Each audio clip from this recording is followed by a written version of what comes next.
Well, hang on. We're going live now. Thank you, everybody, for tuning in. Let's see if I can find this spot here, what I'm looking for.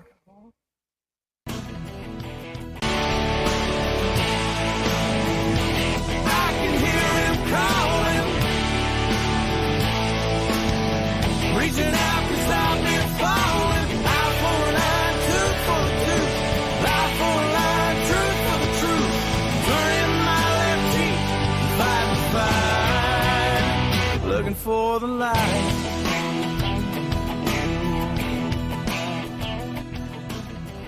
Well, here we are. What are you doing? I'm Are trying you to get there? us down. Can you hear me? I Can can you hear hear you me now? well. Well, I can hear you too. You're well. loud. You're loud and clear. Yep. Want to thank Here we everybody. are. This is our first big night shifting gears. What do you think, Big Wheel Bo Carver? Yes, sir. We are starting this new adventure here on Thursday evenings at 7 uh, Central Daylight Time from 7 to 8. You know, we might go a little over, we might go a little under. It doesn't really matter. We just want to bring some things to the table that might be interesting, and I hope that you started following us on this broadcast so we can have some fun.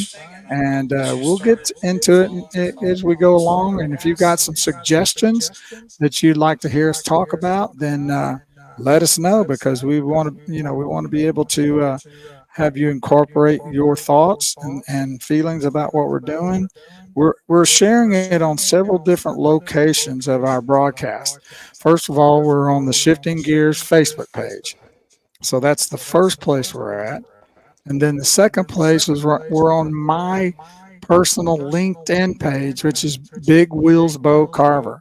And then we're on YouTube on Shifting Gears. So if you go to YouTube, then you can search Shifting Gears show, and you should be able to find us there. And once you do, you'll be able to check us out each time. Be sure and subscribe and help us with that. Then I'm sharing it on my two personal pages, Bo Carver page, Big Bo Don Carver page, and I think Kurt's sharing it on yours, aren't you? Yeah, I'm sharing on Kurt Chase as well as the shifting gear page, and people are clicking on. Can you see who we got viewing with us today? We got James Garrett tuned in, got Kurt Chase, got Bo Don Carver. They'll start coming on here pretty soon. There we go. Numbers are climbing. Yeah. Well, let's get rolling. We do the Automotive Edge radio show every Saturday on 1190 KFXR from 8 to noon in the morning. And Bo and I were bored and said, hey, you know what? Let's just have a totally different show. We're going to shift gears and not go down the auto industry, but we are going to jump into the auto industry. So just kind of mix it in there a little bit. And this half the show is sponsored by Eldorado Chevrolet. This month, $14,750 off Chevy Silverado crew cabs. That's $14,750 off a brand new 2024 Chevy crew cab. No games, no gimmicks. They've been a great sponsor of the show for 11 years now. Right there at 380 and 75. See why they're 8-time Chevy Dealer of the Year. Online all the time at EldoradoChevy.com. That's EldoradoChevy.com. We got Elisa Brown. I think they're still overseas too. No, they got back Friday. Oh, did they? Okay. Well, thanks for They're being back. a I was talking to her the other day, and can't wait to hug her neck and hear about their world travels. And she told me Big Rick's turning the big 6-0 this Friday night. Uh-oh. That sounds like trouble. Yeah, that's going to be a fun night. And we got Gerald Wade. So a lot of people starting to jump on. We appreciate that. Stay with us and go ahead, Kurt. You take it. Yeah, here's something. One thing that's been really getting me is I have a lot of free time during the week where I'm running around the dealerships and learning about cars.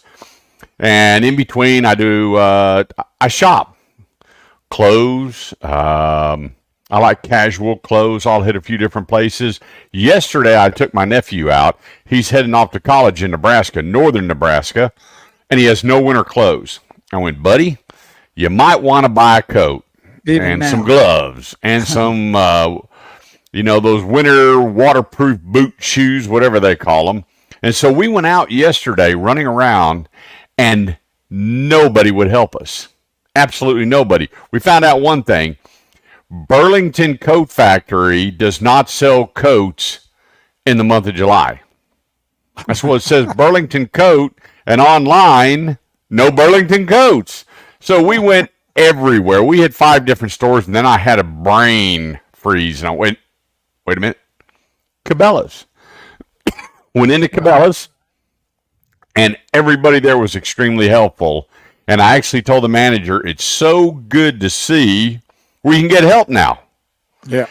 For me, I would love to see self-checkout gone for me. And I would think, and I don't know how a lot of people feel about this, but go ahead, and I believe that you can raise the prices once we get the right president in, inflation goes down, things get back to the right cost factor, that we have true customer service. I mean, it's absolutely incredible to me. When we moved here from Brooklyn, New York, my dad was a buyer for J.C. Penney's. And I remember in Plymouth Park Shopping Center, you walked in, they welcomed you. Everybody there was a salesperson. Everybody there was on commission, whether it was lawn and garden, sporting goods. Remember when they had all that, Sears and Roebuck? You know, if you had the Sears catalog, you were somebody special. And every time you went into the stores, somebody was there to help you.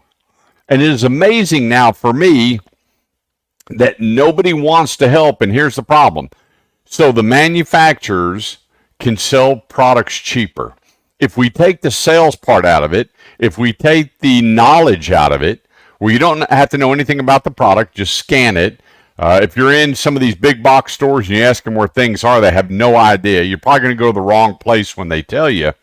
But my big thing is I believe in good customer service, and that's where I spend my money.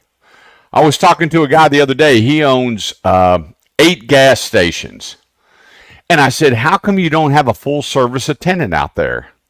He didn't even know what that was. I said, and now let me ask you a question. How old was he? What kind of age He was was probably in his 50s, so I kind of didn't get it.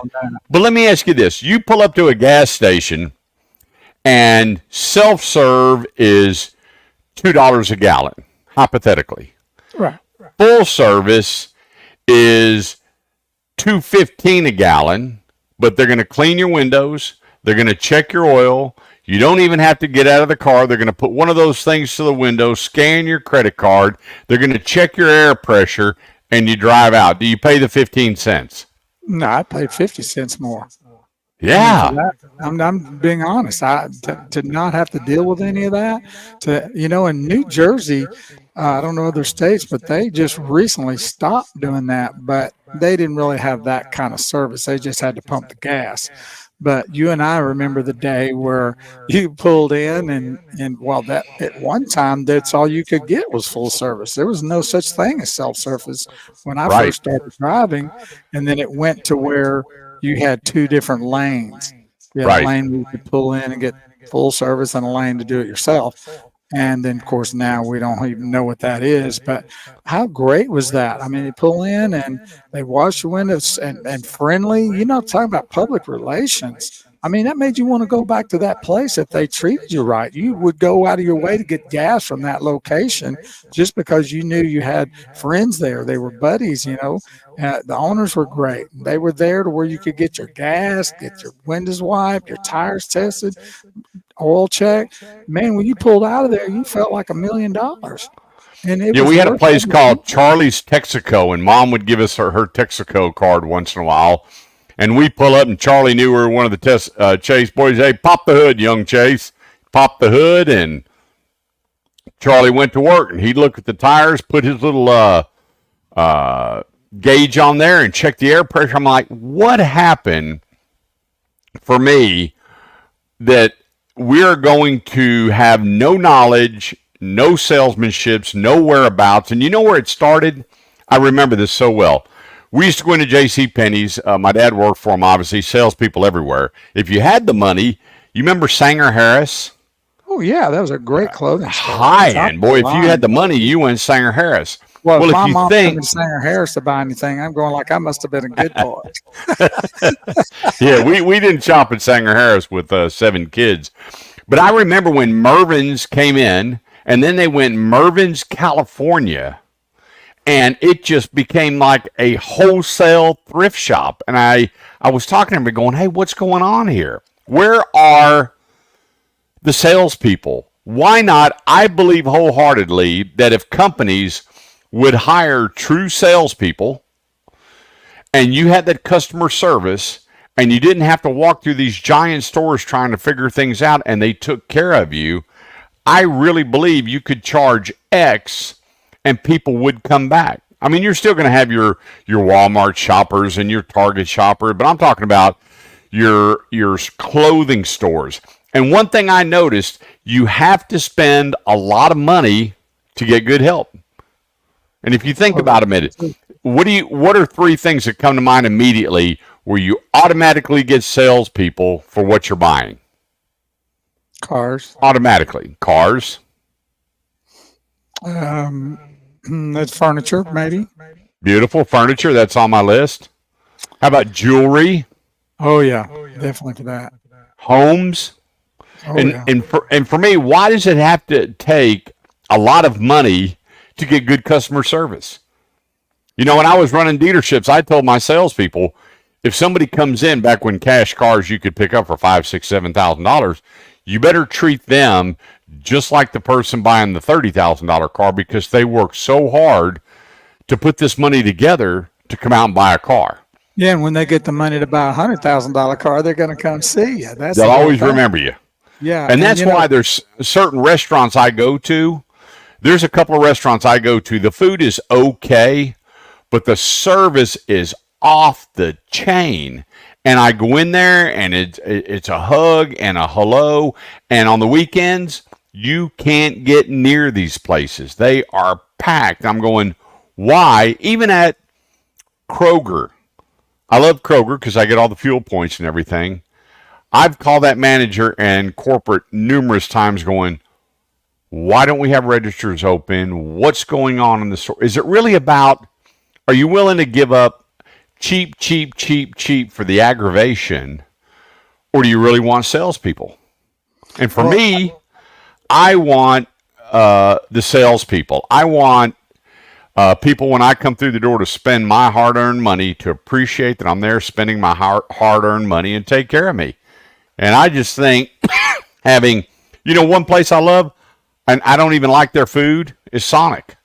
I love the fact that you have people come out, hand you your food. How are you? Read off the menu. Make sure you got what you got. Can I get you some extra ketchup, straws? What do you need? Food is not for me, but the service is definitely for me. And I think we've gotten away with how cheap can you be that you're willing to aggravate the consumer, not help the consumer, let them be on their own, let them help themselves in order just to sell products. I don't get it. And being a salesperson, I had the hardest time going around looking for good service. I don't know where it went. Why is all of a sudden good service is not important? Well, it could be just the United States, because Lisa Brown said most gas stations in Italy offer full service. And then Ty Gentman said there are companies now that will come to your house to fill up your car. Well, I haven't seen that yet. But that's kind of crazy, though. Have you seen that before? I've seen there's a couple of companies here that will come by and fill your cart with gas. They do mobile detail. Now they're doing mobile oil changes, come right to your home. But for me, I would want that full service gas station. And what I would do is I would adjust the price, and all that money would go to the attendant. And think about that. It's not against the law to have that, is it, in Texas? No, it's not. Is there some kind of law that prevents that you know of? No, there's not. Everything, you hear fast food, but fast food isn't quick enough. Quick stop isn't quick enough of a stop. And I hear people complaining all the time and how fast. There was a fast food chain that spent $100 million, get this, $100 million trying to figure out how to get people through fast food drive-thrus quicker. So what'd they do? What have you noticed in drive-through windows now? And one of them's not being used. Drive-through windows. Yeah, Count them. Yeah. I was at Brahms the other night, and there's 3, and on the first window, guess what it says? Please use the next window. I'm going, wait a minute here. Go to McDonald's. Yeah. McDonald's now has 3 windows. What does the first window say? Go to the next window. And I'm going, I really want to see. I'm telling you, I think that smart businessmen coming up in life have a great opportunity to turn a great customer experience for consumers that don't have a lot of money. I shouldn't have to go to only Albernay Steakhouse to get impeccable service. I don't get it. And I've heard people saying, well, you're only paying time out. In today's economy, we work even harder for our money. Where is the customer service? You know, I think there's one company that stands out. If you could just say any fast food company or someone that really stands out with great customer service, who would it be? Chick-fil-A. Chick-fil-A, no doubt about it. 100%. The way they greet you when they come to your car, their smiles, their energy, and they wonder why Chick-fil-A can be open 6 days a week and be one of the most profitable companies in the world. I get it. Customer service. Lisa says also Whataburger, they'll bring you condiments if you dine in. So they are pretty good service at those places. And, you know, to people that want to go back to those places. I know it does for me. I mean, at one point in time in my life, I worked for Dillard's and I was in the shoe department, men's shoe department. And I've told you this. You were making all the money selling shoes. It was fantastic. And the people would come in and they loved the service. They really did. I mean, you measure their foot, you talk to them about the different quality of shoes. You would bring several out for them to try on. They didn't have to look all over this. What do they got now? Some sort of, rack that you got to filter through, and you don't know what the sizes are. Like I could tell them, hey, this runs a little big, a little small, a little narrow. And then they would try on several, and a lot of times they'd buy 2 or 3 pairs from it just because of the service. Now you go and it's just a crapshoot. I hate going to buy shoes. I mean, it's just crazy. I was in, what's the Academy? And I asked the manager, I said, how come there's no people? And he said, you get what you pay for.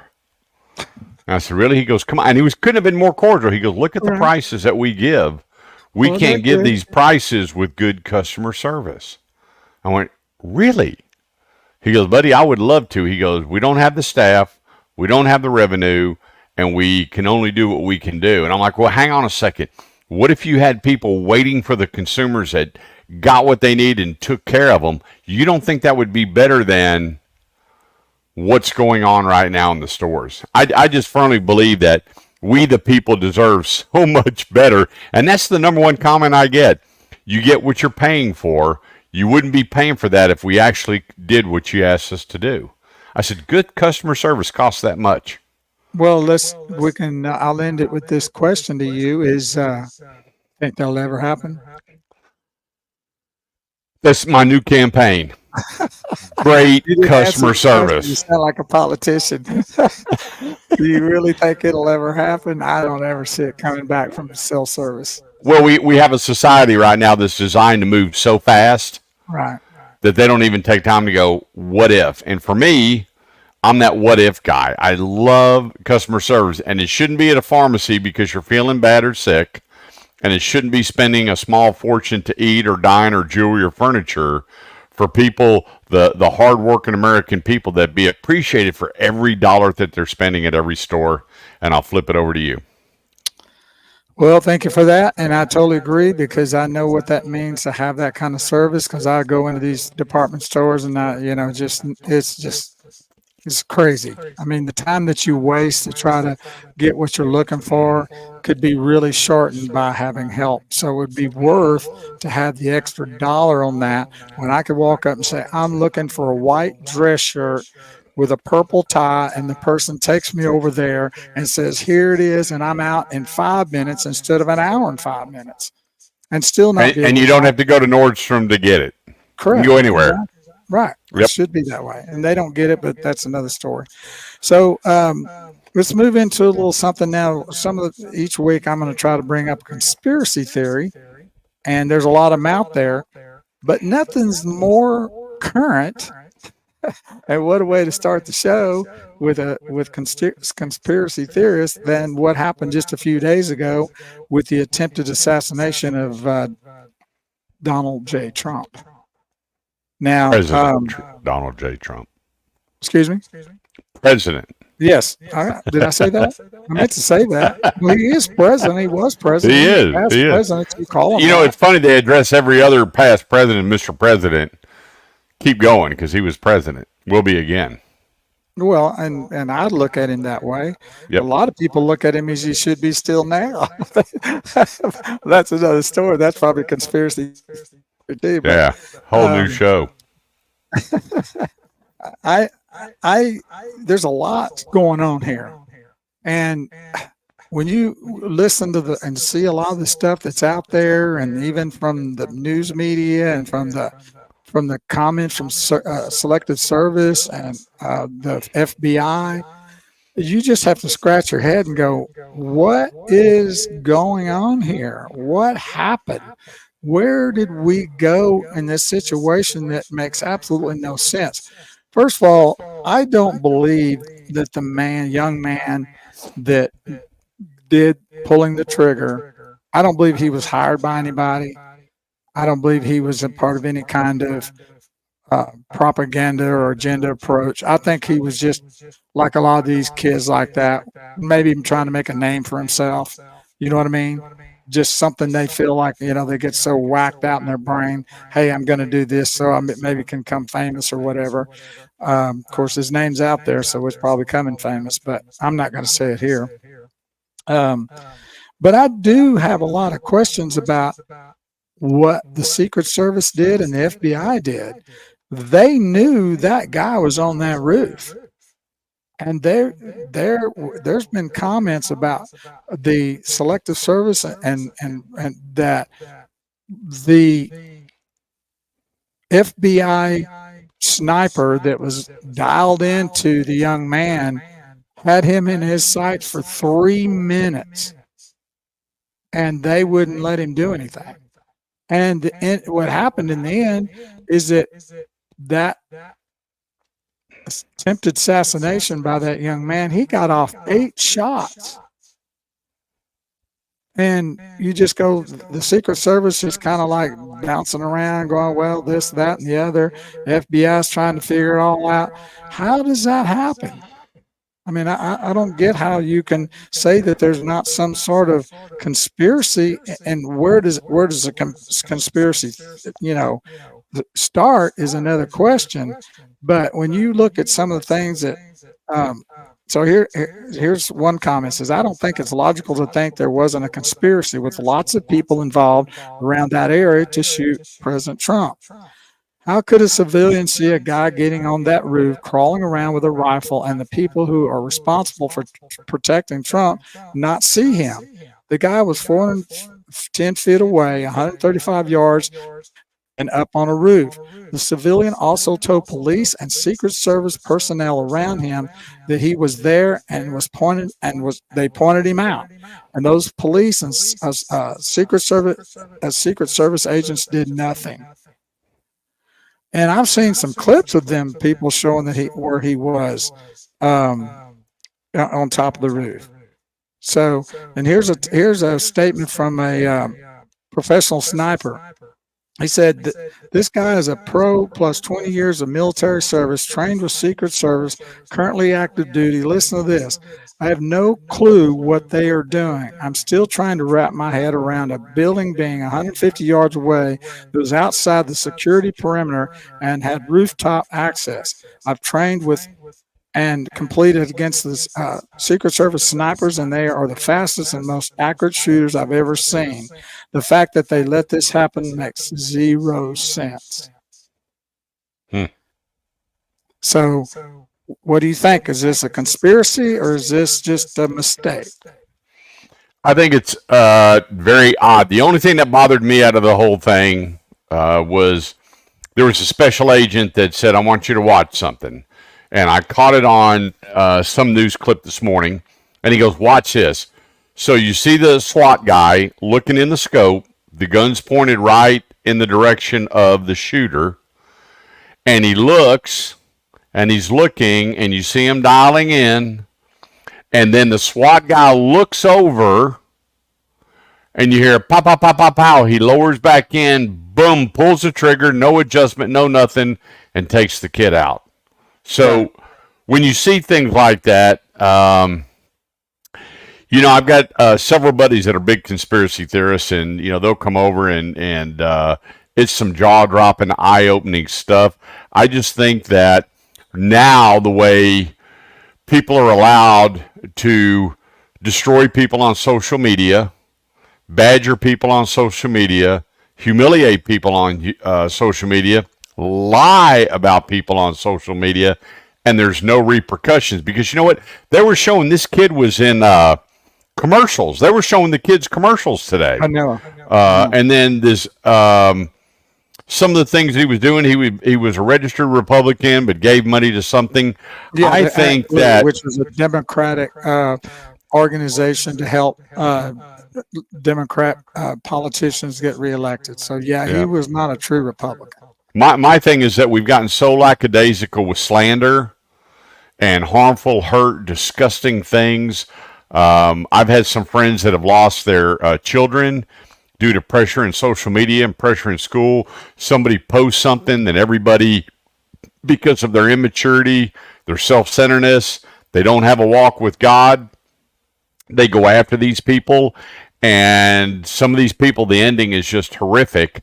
I had a buddy that just lost his son, and he had told me the story about what was going on. I'm like, there's no laws in place for the slanderous, mean, horrible things that are going on, even like the politicians. Well, the Republicans say the sky's blue, and the Democrats say no, it's green, and the Republicans say no, the water's green, and then the Democrats say they're just polar opposites, and it's just whatever lie the American people buy into. But the slanderous, hurtful, disgusting things that are happening to people through people with no lies, personal gain, they should go to prison.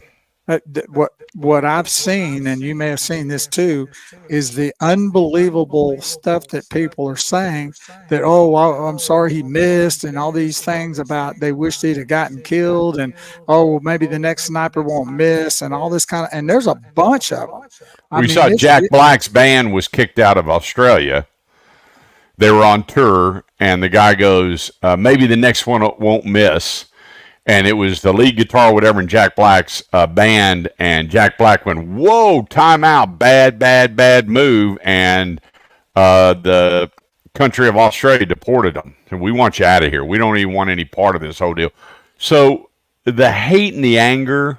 I don't get it. I mean, it's one thing. We kick God out of the schools. We want God off the bills. We want God off the coins. We want God out of here. But we want this great, perfect world. And we can only do it with him. Well, it's a sad day. I don't want anybody to die. I wouldn't want anybody to be assassinated. And the fact that they are so hateful towards President Trump, it just is appalling to me. I'm not a Biden fan, but I surely don't want him to be assassinated. I wouldn't. That would be horrible. No. I'd feel terrible about that. And when they have no conscience about that, and even willing to get up on social media and claim all those kind of things like that, that's just hate beyond hate. And I don't get it, and I don't understand it. And because I'm going to go back a little bit to the conspiracy aspect of it, because they didn't act properly, it cost a very wonderful man his life and 2 injured.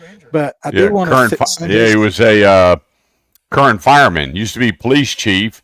Stepped down. He was a fireman. But you know what? You know what I would love to do, Corey. How do you say his last name? Comparator?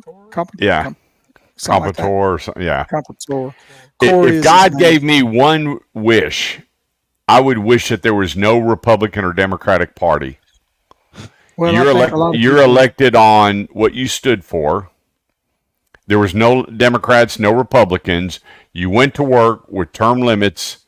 You did your job, and then you moved on. If you did a good job, you get some retirement. If you didn't, go get a job. And I think a lot of this would anger and hatred that is being superimposed on our children, our grandchildren, creating dissension in marriages and family would go away. Well, so do you think there was a conspiracy? Yes, I do. Really? Not with the shooter. I think that was just an opportunity that they took. Now, who's to blame for that and who's responsible for it? You know, a lot of people even go back to, I think, a month or two ago at some point that President Biden said, you know, he should have a bullseye on him or some kind of comment like that. Do you remember that? Yeah. And so they're even thinking that might be, I don't know about Yeah, his that. interview with Lester Holt. Right. So, I mean, but I And he goes, no, I didn't mean that. I meant to focus on him, not to shoot him. And I went, okay. Well, first of all, he was talking about us coming together, but they might want to start with their end first with what we've seen for the last 4 years, but that's another story. Let me just get to what I do believe there's some conspiracy issue there. Where it is, I don't know, but I think more will come out, and maybe I can bring that up again down the road about this. I don't believe the kid had anything to do with any kind of conspiracy. I think he was just a whacked out kid, like we've seen that they go to schools and shoot up the schools. There was just an opportunity there. He thought that to be able He to snapped. get fame and fortune or snapped or whatever the case may be. But I do think there might be an issue there with Secret Service and FBI that might have taken advantage of the opportunity. And if President Trump hadn't turned his head at the exact time, he wouldn't be here. Yeah. So One of the greatest pictures I saw the other day was an angel standing behind Trump when he had turned his head. I'm going, if you don't believe that was a God thing, that in that split moment, his head, he turned to the right. Second. Don't know what to tell you. And if anybody out there don't believe that, let me tell you, if it happened to me, I really would believe it because that's not chance. That's something that was beyond that, in my opinion. But that's it. I mean, we're kind of at the bottom of the hour, I believe, and we can move on. But we'll bring up some more about that. We'll be bringing up conspiracy theories maybe every week. I don't know if I can do it every week, but I'm going to try to do some things like that. So well, you've sent me some movies and things to watch. The one with the guy driving JFK's car, there was another whole focus and show on that today. And these three people came on and went, hang on, we're not letting this go. We want to slow this down, show it again. And my whole thing with it is if Bo Carver had proof there was a conspiracy theory, we may never see you again.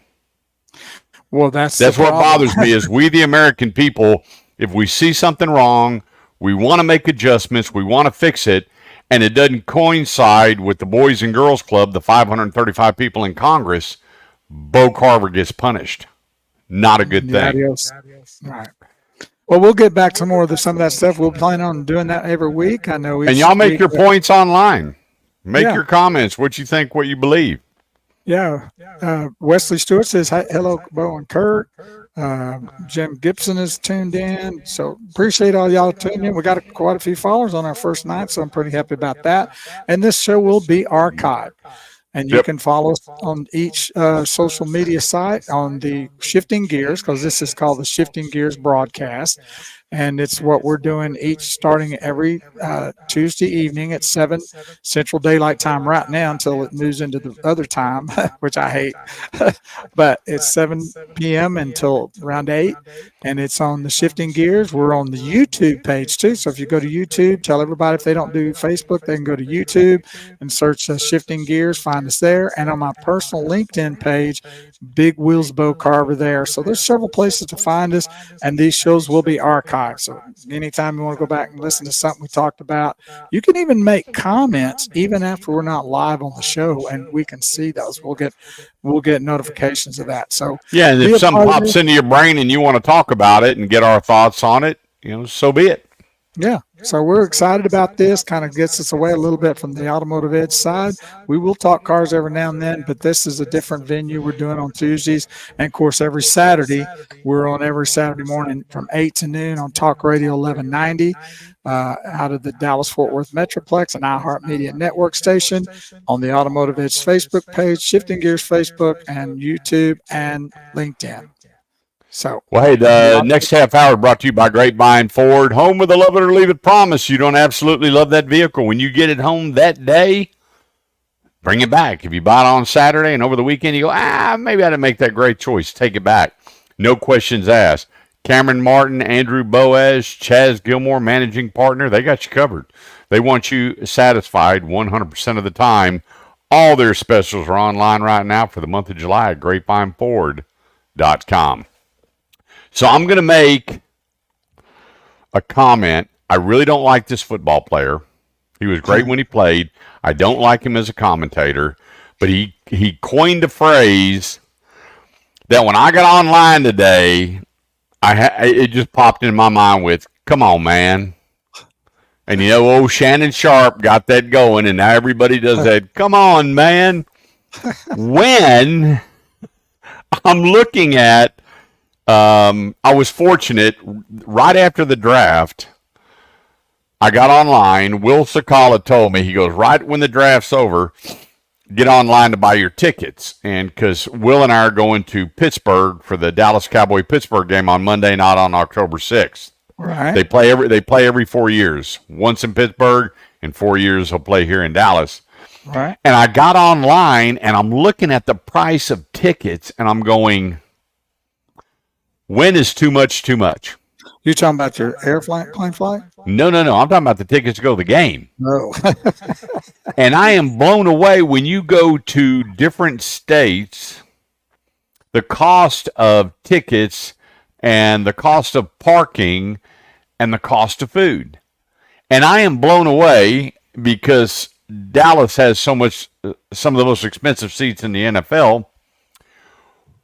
When does a ticket get too much? If I was to ask everybody that's tuned in and there were 2 tickets for the next Dallas Cowboy or whoever your favorite team is, it really doesn't matter, what would be your limit? And let's just say they're okay seats, 30, 40, 20-yard line, second level. We all know that the expense. What is too much? Because I got online, a buddy of mine says, hey, I'm coming in town, and he wants to see one of his favorite teams play Dallas, and the cheap seats were $360 a pop. Cheap, way up top where I'm not going to sit.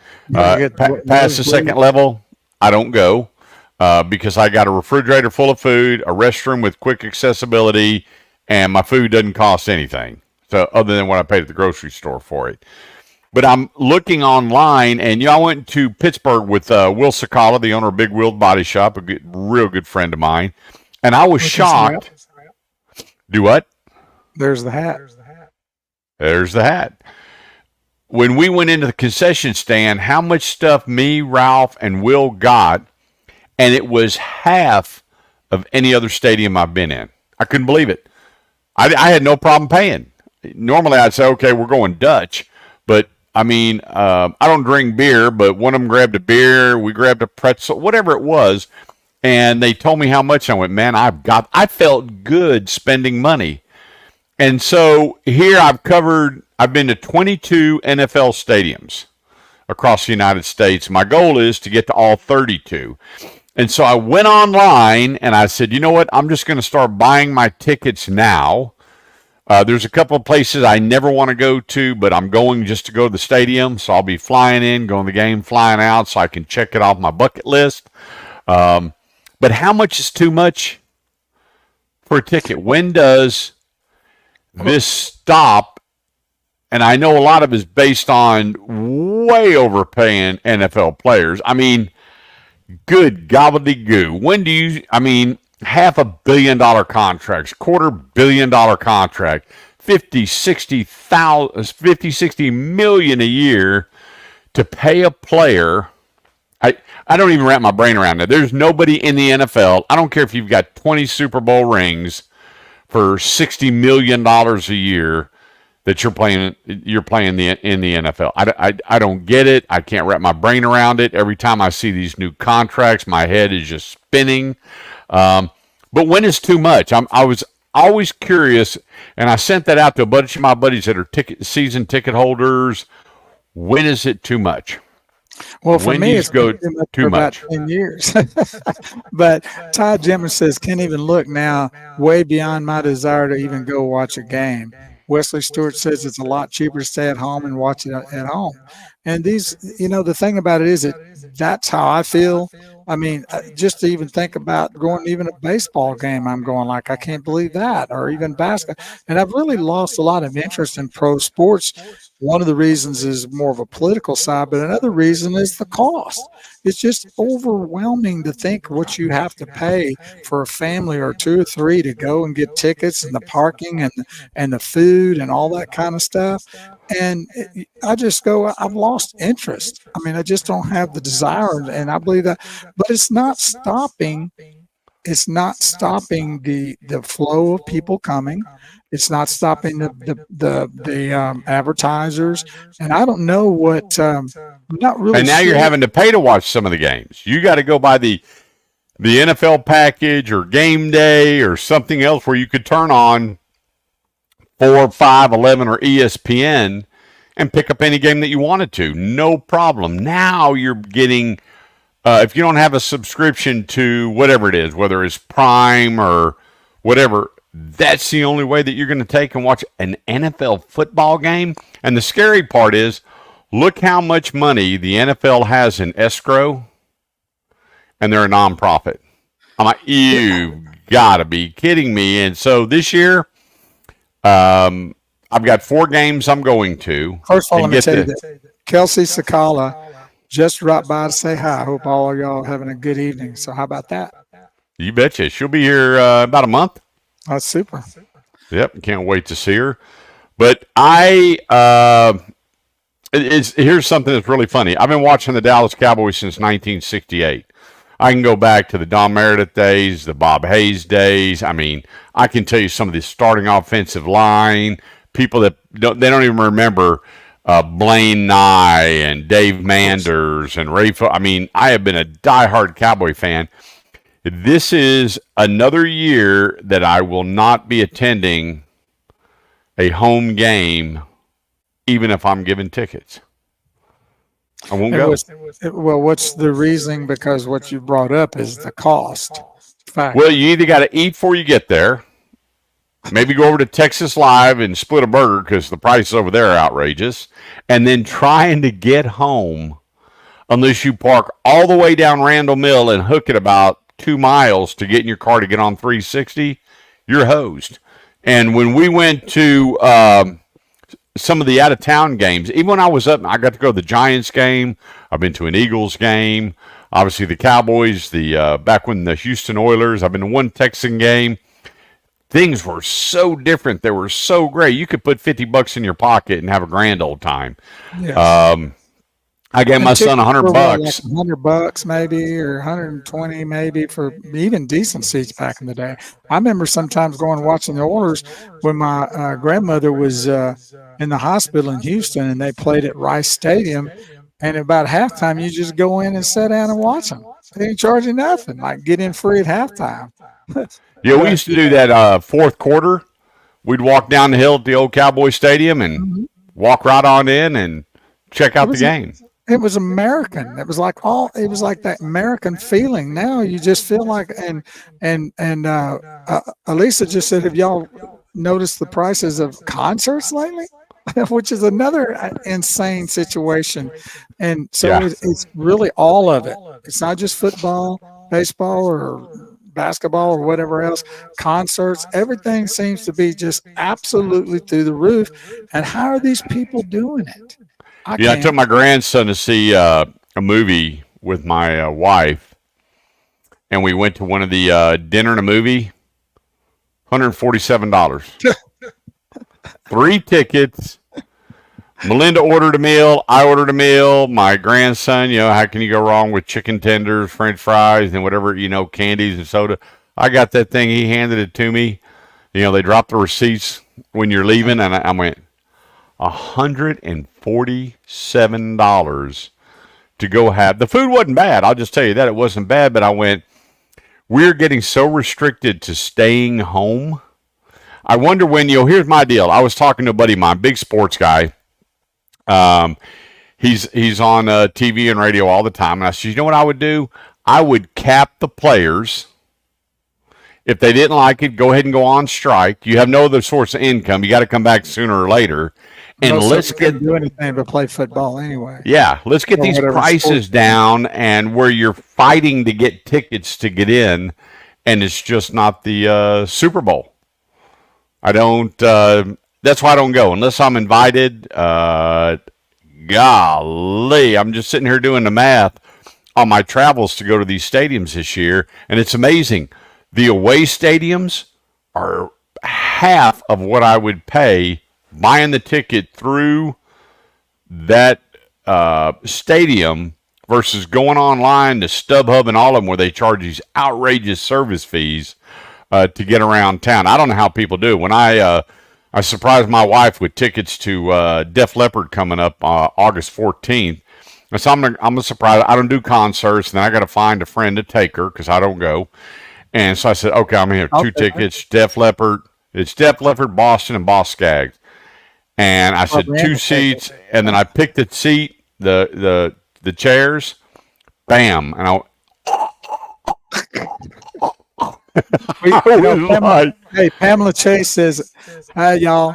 Everything is crazy expensive now. Thank you for tuning in, Pamela.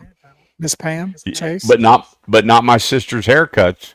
Who's cutting my hair tomorrow? Well, Barbara Ann just got hers cut by her today. She really loves it. She looks great. Yeah. Thanks again for taking care of her. Yeah, it's Well, just you know- I don't know how people can afford it. You know what I would do? I would like to be one of them tailgaters with the TV outside the stadium and just get caught up in the atmosphere. You got your own cooler. I'm not a beer drinker, but the great barbecue and the hoorah and the different teams are coming by and everybody's hollering, whatever back and forth. There's no craziness. Is me. I have not been to a professional game this year, whether it's basketball, football, hockey, baseball, and I'm not buying any tickets to any of them. And so I'm kind of in a little bit of a pickle here because I just saw what my cable bill would be to have the rights to watch the NFL I've been following since '68. Outrageous. And here's the thing, then take away that nonprofit from the NFL. Now let's really see how we can run the NFL, make things affordable, and start spreading some of that wealth. Well, they're kind of running those organizations like our government is doing, just spending the money and taxing us to do it. And we're not getting really what we should be getting. And a lot of people just can't go. Clint Moore says tailgating is the way to go. Great fun and much cheaper. And I was going to say that a while ago. I think a lot of people are doing that. You might be surprised how many people are going out there paying for parking and getting out there and just enjoying the pregame hoopla, because I believe that's really the most fun of it all. I believe Yep. that's really where the energy is and the fun, and people are hyped about the game, and then sit out there with a little portable TV and watch it. Well, I will say this. I love going to college football games. Very affordable. I love when I was taking my son to see the professional soccer team here. Very affordable. But the rest of it, not so much. I agree. Well, this seems to be more on the, well, there's a lot of things that are out of whack monetarily, and of course these are one of them. And like I said, I can't go. I mean, the last time I went to a baseball game was the great Will Sakala invited us out, and I was so thankful. It was wonderful, but I don't have that kind of dinero to go out and watch these games like that, and was really blessed that I was able to do that. So thank you, Will, for that. But for me on my own, that ain't gonna happen. So. Yeah, and they don't sell a free cup of water and a boiled egg, so I'm out. But we're about 12 minutes away from being out of here. And What do we'd you like to got? be able to- Huh? Well, What do you let's- got? Okay, well, each week I plan on doing a conspiracy and bringing up either people, programs, or just different things along that line.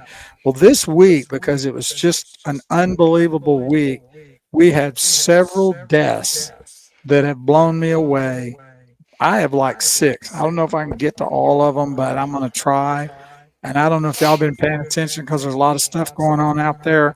But one of the first deaths was Joe Bonzal.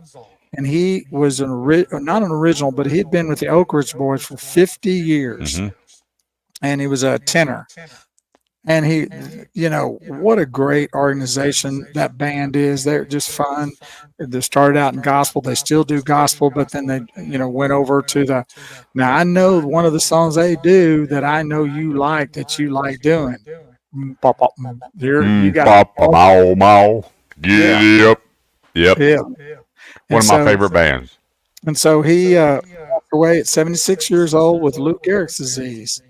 And I don't know, when that can attack people? Is it a certain age bracket or what? I have a friend right now that has it, and there's no. It's kind of like cancer. It has no favorites. It just when it shows up, it shows up, and there's no cure. Like ALS. Yeah. Lou Gehrig well, it is considered. That's what he died with. That is, it's a form of the Lou Gehrig's disease. Yeah, I have a friend going through it right now. He was a great guy. I drove him a couple times when I'm in the limousine business when they came to Fort Worth to do shows, and he'd do radio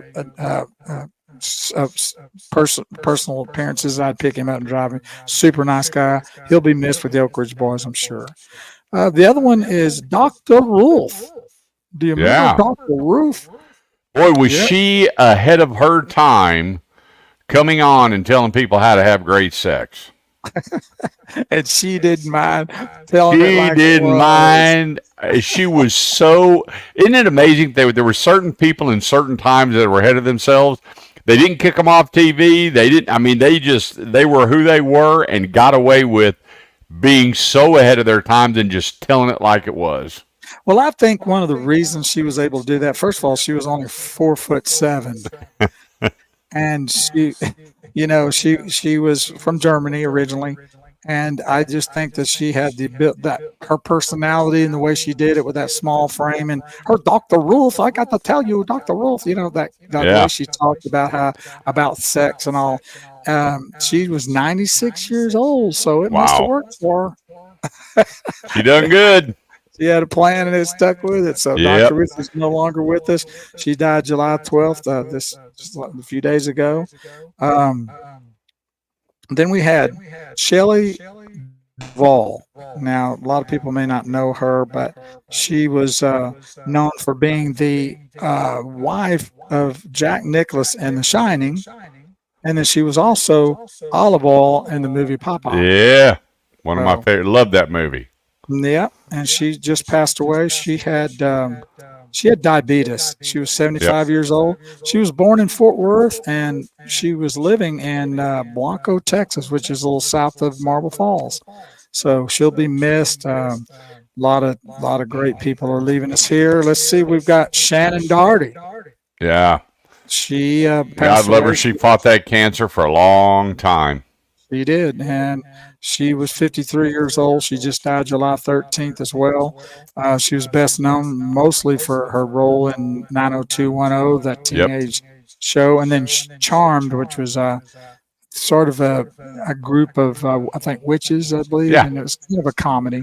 So that was what she was known for, but she did fight that for a long time, and she lost the battle at 53 years old. Richard Simmons. Barbara Ann said she used to work out with him. Everybody did. There's so many closet Richard Simmons people. I guarantee you, dancing to the oldies. There was a lot of people that either waited till their wife left or their husband left, turned on Richard Simmons, and grooved with the oldies. Well, guarantee you, I did. Purple Haze will tell you she absolutely loved it and did it all the time. So yeah, so he was 76 years old. Just died July 13th. Also, they just say it was natural causes. They're not really totally saying much about that. He was kind of in a reclusive state for several years. So who knows really? He was actually born in New Orleans. So. Mm-hmm. That's for all our New Orleans people out there. Poor Richard Simmons. I say, put on your red, white, and blue striped shorts, a tank top, put on a headband, and get it. Get it. And just how healthy you think our country would be with that? Just get it.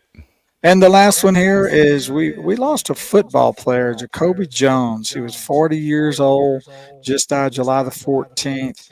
And there's been no notification of what his what his death was. He was in the NFL for about 10 years, played for the Baltimore Ravens, I believe was one of his last stops. He even played for Pittsburgh, I believe, too. But they seem to be dropping a lot. I couldn't believe when I was going to go, well, I'm going to grab somebody and maybe talk about them. But then when I saw all of this, I'm going like, I got to mention them all, especially on our kickoff show. These are people that left a mark in society. They all did. I mean, A good mark. Good marks. They sure did. And it's sad to see this come and go, but it's all going to face us one day, and that's why we should all better be ready when it's time. Yeah, I have always said, and for many, many years, over 20 years on radio, that when I signed off, I always told people to turn off those electronics and get reconnected because they're so polluting and so controversial. The anger that it creates, the dissension, the family separation, the marital separation that's being polluted on TV with no accountability. That's the whole thing is there needs to be more accountability, and it's okay. I believe in free speech, but I also believe that if it's free, use it as a free speech, not to destroy, badger, and harm people, especially when it's out of spite, anger, whatever your reason is to do it, because there's too many people suffering from it. You just look at, President Trump. You had an outsider. He wasn't a politician, billionaire that wanted to make a difference, and they went after him, his family. Just horrible. And I think that people should get involved without fear. And so many people that I've talked to, Bo, and I've expressed this before, are afraid of their own federal government here in the United States of there's America. no doubt. I mean, they have shaken people to where they don't even want to maybe even wear a particular person that they like in the political world, like whether it be Trump or Biden. It's just gotten so crazy that people get hurt, get beat up, or get, something happened just by expressing maybe wearing a shirt or a hat, not even making a comment. I mean, those days back in the days, I have a hard time even thinking about how it is today versus how it was then. And the hate has just overtaken this country to where you can't even let somebody wear a hat that's a Trump hat or a Biden hat without people going off. Yeah. It's terrible. Well, you figure when Trump ran for president the first time, it was the least amount of yard signs and political signage in the history of an election that they can date back to. People were in fear of their lives putting a Trump sign in their front yard. I've never heard anything like it. And how many people are being refused service and kicked out of restaurants for a MAGA hat, kicked off airplanes because people say he's wearing a MAGA hat. I'm going, just because you don't like doesn't mean you got to hate. Well, we talked about a story here a long time ago or a few months ago about a little kid that got kicked out of school for wearing, I believe it was a Trump shirt or something like that. Yeah. He just had his shirt and they suspended him, sent him home.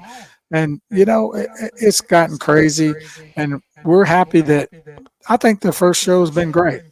I really do believe that we've kicked this thing off right, and the people that have tuned in, you'll get us. This is what we're going to be doing. We're on just for a short time, about an hour every Tuesday from 7 to around 8. And these are the kind of topics we're going to be talking about. And if there's something that you'd like for us to talk about it, you can make a comment even after this show, because the show is archived. And if you have something that you'd like to say or see us talk about, we'll be more than happy to research and get after it and do that and bring it to this profile, this program. Well, I got to tell you, I'm already fired up about next week, because next week is Kurt's top 10 restaurants here in DFW. Wow, how about that? What a tease. Top 10 restaurants in DFW. So if you have a favorite restaurant and you think you can change my mind, email me at kurtchase@yahoo. This week, I'll take a couple at a time and check them out. If I find new ones, I'll change my list around, but the 10 that I have right now, they're kind of tough to beat. We can agree to disagree, but it's all different flavors, and we'll take it from there. And then my second segment, we're going to have a guest on the show, and I'm not going to tell you who it is. You got to tune in. So you're just leaving me hanging because I don't I have do. nothing to tease I him do. with. Yeah. Thanks for I warning got me. nothing. I got nothing. Well, But what do Elisa we got Brown- coming up Saturday? Lisa Brown said, loved it. Great job, guys. Eddie, she says Eddie V's in Fort Worth. You're supposed to email him. Oh, Eddie V's a great restaurant. So I Except might for be they lying. wrecked my wife's car. I remember that you talked about that. But Saturday, we are going to be at El Dorado Chevrolet in McKinney, Texas. Yep. And we're going to be out there from 8 to noon, out there with the Automotive Edge radio show on 1190. We'll also be doing the live Automotive Edge Facebook page, Shifting Gears, YouTube on Kurt's YouTube, on LinkedIn, his personal page, and then on YouTube at the Automotive Edge. Now, each Tuesday, we're going to be on the Shifting Gears main page, and then we'll be on LinkedIn on Big Wheels Bo Carver LinkedIn page and YouTube at Shifting Gears. Then we're sharing it to our personal pages. So like and share what we're doing, tell everybody about it, and we'll be bringing some fun stuff and statistics and serious stuff each and every Tuesday for about an hour. So join us each Tuesday, and let's have a good time with us. Kurt, And we're going to fix his screen because you got your name up here twice. I mean, you've made yourself beyond important. Because Well, it's I Big start- Wheels Bo and Big Wheels Bo and Kurt. Yeah, but I started to eliminate Kurt Chase and just have Big Wheels Bo and Big Wheels Bo. How would you like that? Yep. All right. If you got a favorite restaurant, KurtChase@yahoo.com, send it over. We'll check it out and give the review. And for a long time, we're going to be doing restaurant reviews that are affordable with good service. Good service. We need good service. Sound like Joe Biden, didn't it? We need good service. Just don't wander off in the room there before we leave. That's right. One thing I want to do before we sign off is that I want to thank Clinton Moody for allowing us to have the intro song called what is it? Looking for the Light. Yeah. Looking for the Light. Our And buddy it's- Clint. We love him. and we have the rights to that. We have the rights to use it. And what a great intro that is. So if you didn't get to hear it, should I play it for him as we go out? Fired up, buddy. All right, let's see.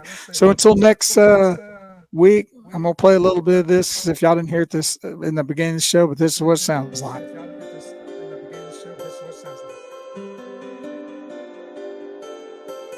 I played the wrong thing. Let's try it again. There we go. I was like, I didn't know what you were doing there. Just sleep. Reaching out 'cause I've been falling. Eye for an eye, tooth for a tooth. Lie for a lie, truth for the truth. Turning my left cheek, fight the fight. Looking for the light.